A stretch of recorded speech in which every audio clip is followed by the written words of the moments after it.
Mine started before there was any successful case law. We were just recognizing that there was a medical need. Cool, thank you. Here, cheers. And just started to provide, like myself, I basically started selling medical marijuana, expecting to get arrested, anticipating getting arrested. I actually figured that I would get arrested while I was still working out of my van real early in my career, and that going through the court case and beating the government in court would lead me towards getting a store. It didn't quite work out that way, but before clubs started getting raided, Jim Wakeford and others were able to, well, I shouldn't say and others, there was one other person, Perzo, I forget his first name. Jim Wakeford was with, I think, Michael Perzo. Anyway, the two of them with lawyer Alan Young were the first to really crack it in court, arguing that, and Jim is a person with AIDS who, Jesus, I don't want to make this mistake, but I believe he's still around. Somewhere here in the West Coast even, but I haven't run into him. Anyway, Jim was granted what's called an Exemption 56 from the Controlled Drugs and Substances Act. And later the courts struck down that process and forced the regulations open. And next semester is a class just on the regulations, so I don't want to get into that. But I will say that because of Jim's court case and others, it has been recognized that there is a legitimate medical use of cannabis, and that the courts are forcing Health Canada to open up programs essentially to help supply for that medical need. And so that's really helped the clubs. And I mentioned Hillary, and she really did some outstanding work in Vancouver before she left a few years ago to work for actually a drug company. But she really brought medical marijuana to the forefront with her strong will, and just very articulate, nice girl, and I think, you know, got Mark Emery to give her some money and get a store before I think anyone else in the country, and really just built a community around her and received a lot of good press for it. And luckily that club has never had to go through a police raid.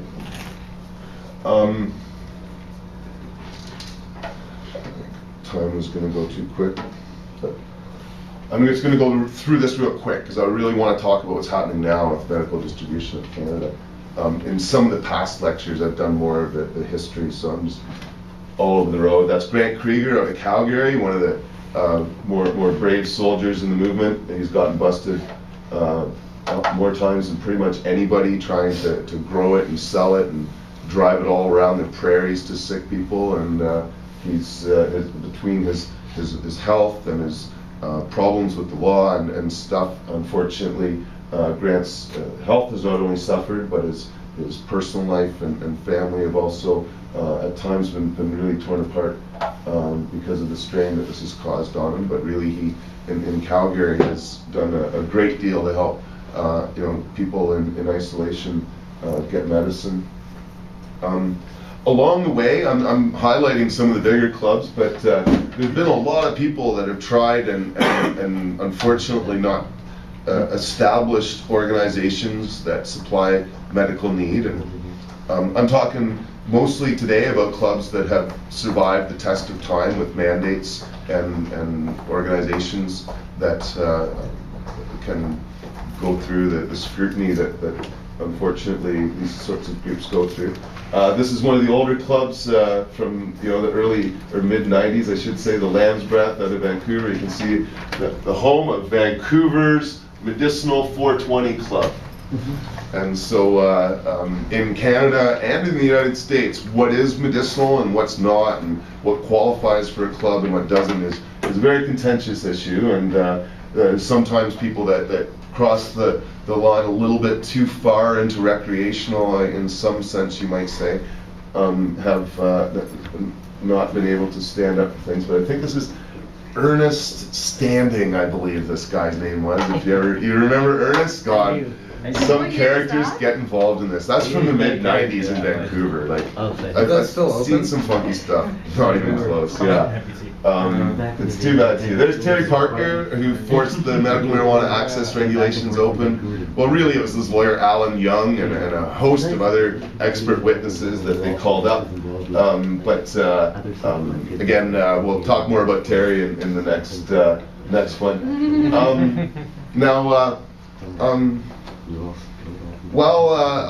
A lot of the distribution of cannabis for medical purposes has been done through clubs, and I will be coming back to that again here for sure. There has been a whole industry form around Health Canada and the medical marijuana access regulations. And again, we will come up on this next semester, but it would be wrong of me to skip entirely the businesses again that are popping up, essentially making money by selling private information in essence from people that have licenses to possess cannabis that want a grower. And many of the businesses like this one that started up years ago will take people's private medical marijuana kind of possession license and designated grower permit, essentially, and sell that for thousands of dollars to designated growers that want to have legal protection for a certain number of plants. And so they'll buy the designated grower license off of these businesses, and then some kind of financial arrangement is made between the grower and the actual patient.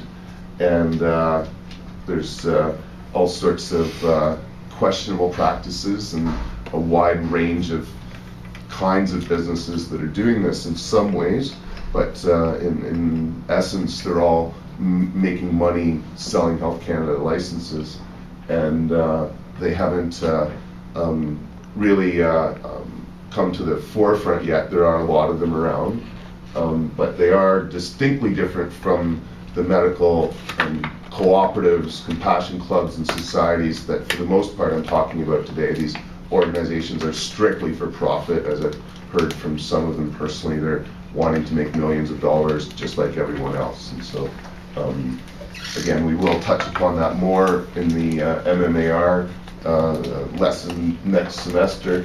But in talking about the distribution of it, again, I should admit that a certain amount is happening through these other new businesses.